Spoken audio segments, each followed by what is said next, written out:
In today's video, I want to talk about using the term mild autism and why support needs vary in neurodiverse marriages. There's this phrase I hear all the time when couples talk about autism. Well, my spouse only has mild autism. And I understand why people say it.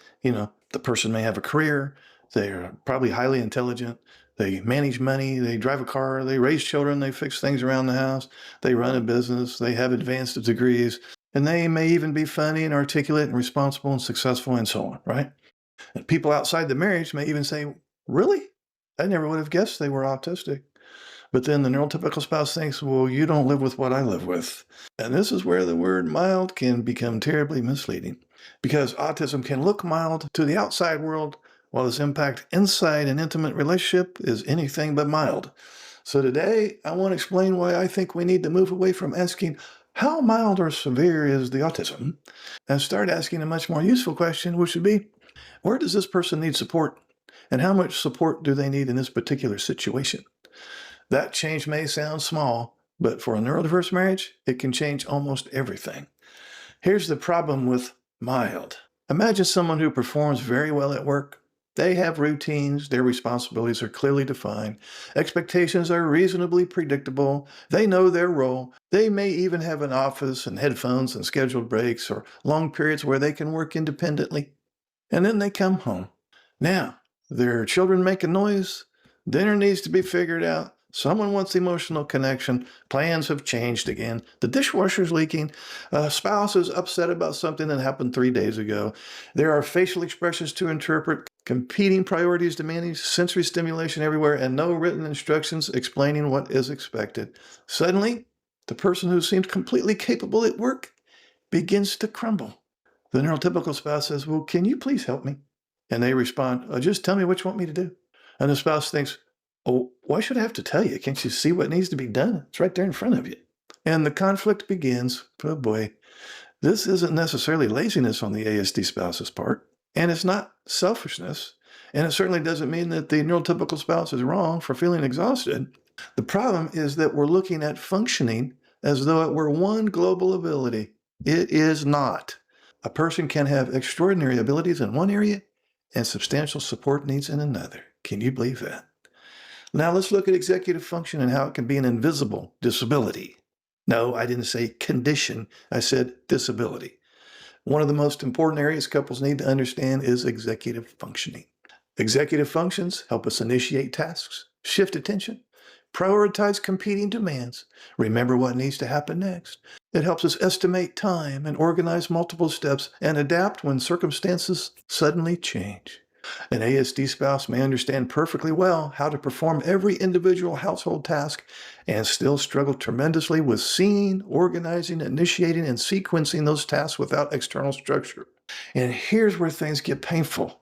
The neurotypical spouse may gradually become the executive function system for the entire household.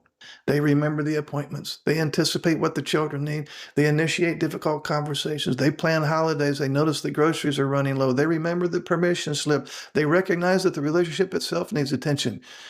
And eventually they say, I don't want to be your manager anymore. I want to be your partner. That exhaustion deserves validation. Understanding autism should never require the neurotypical partner to pretend that carrying an unequal mental and emotional load doesn't hurt. But understanding the executive function component gives us somewhere productive to go. So instead of saying, why don't you care enough to notice? We can ask, what system would help both of us carry this responsibility without one person having to constantly supervise the other? Now we're solving the crucial problem finally. Let's talk about emotional regulation and how it's another hidden support need. Here's another reason the word mild can be so deceptive.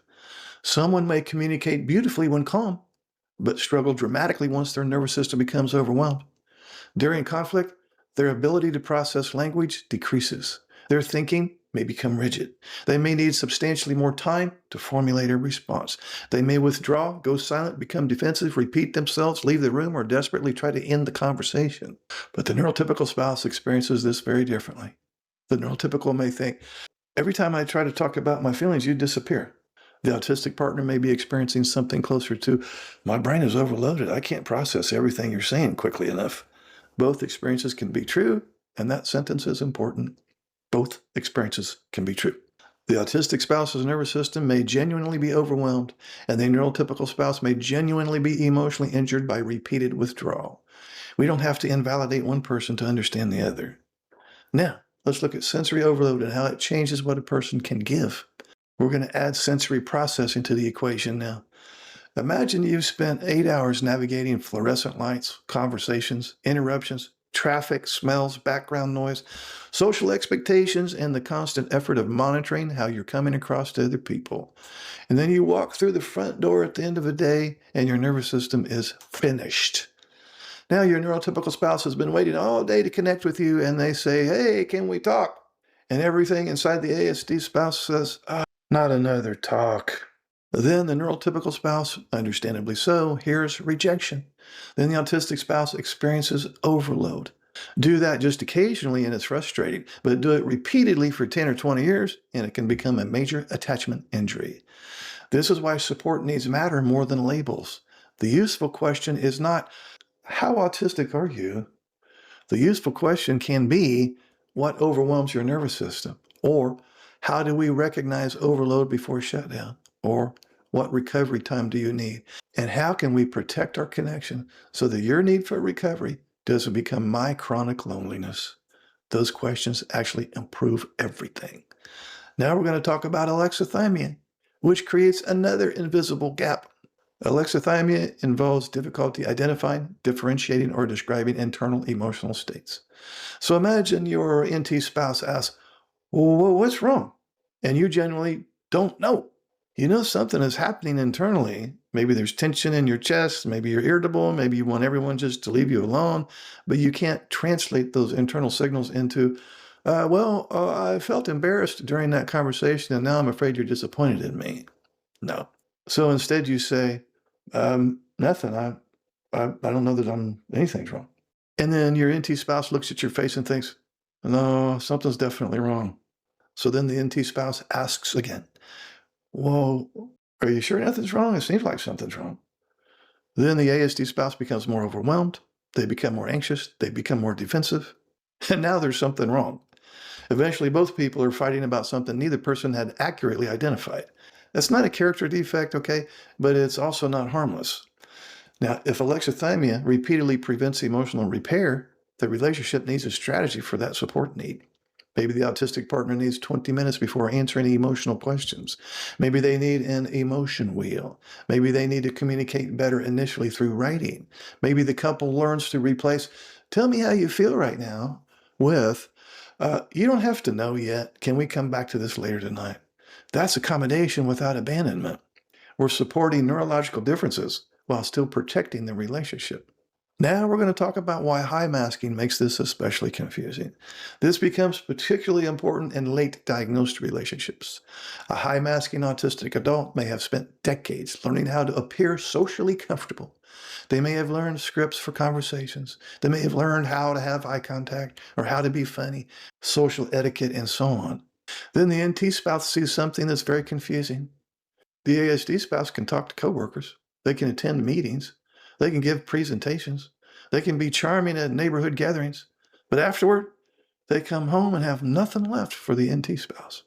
And then the NT says, "If you can do all that for everybody else, why can't you do it for me?" That's a heartbreaking question.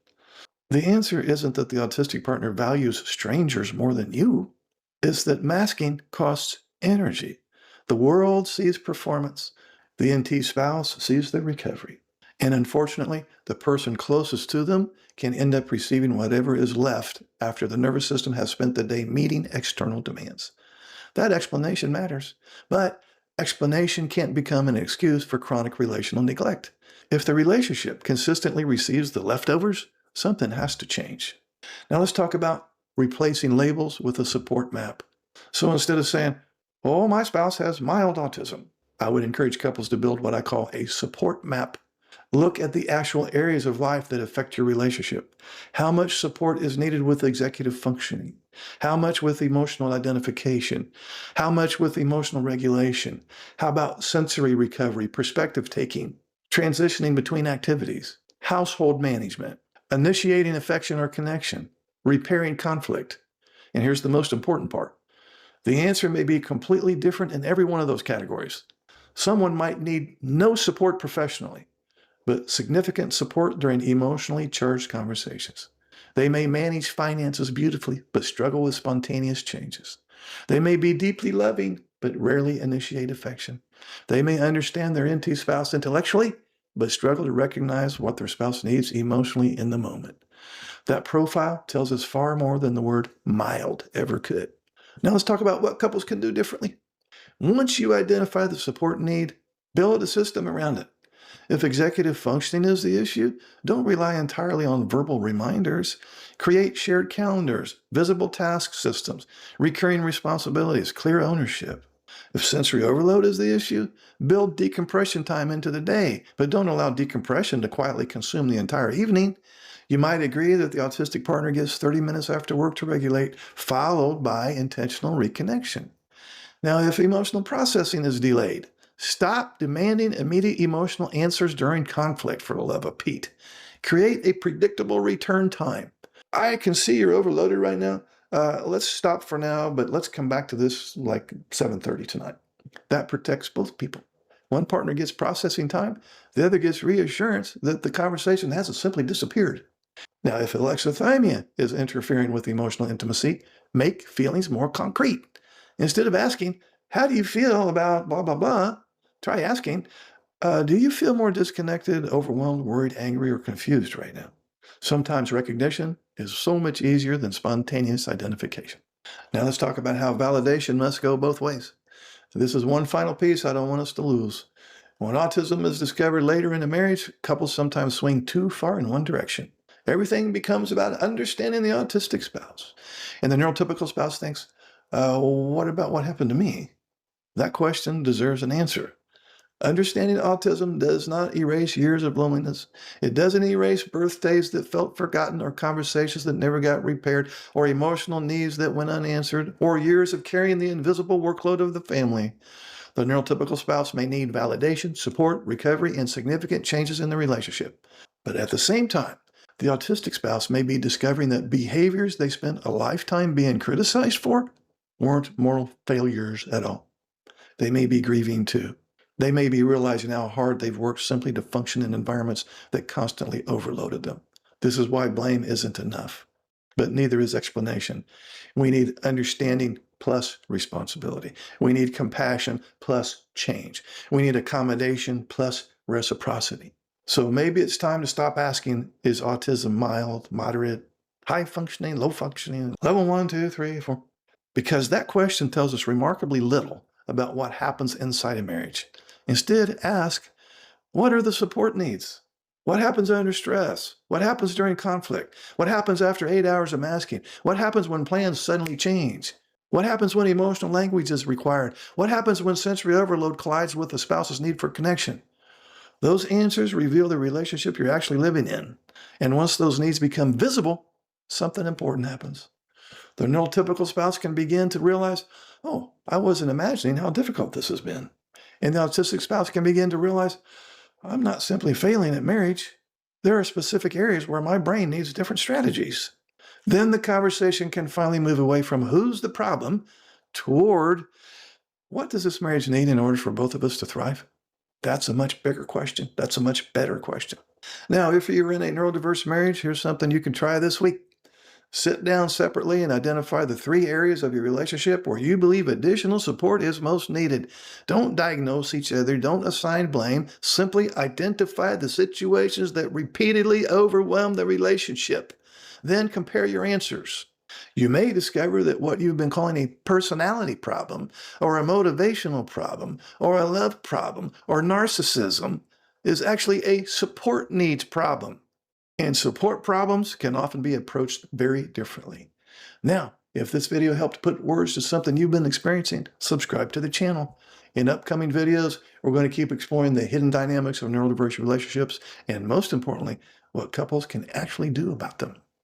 Would you like to schedule a paid private coaching session? This will be in the form of a face-to-face Zoom call. Underneath any of my videos, you'll see this Calendly link. If you click on that link, It'll open up my calendar. You can pick the available days and times that works for your schedule. You'll get a follow-up email immediately after purchasing a session that will have the Zoom link that coincides with the day and time that you picked. I will get an email too that you scheduled a session, and I will be available on that exact day and time, and we will talk. I look forward to working with you.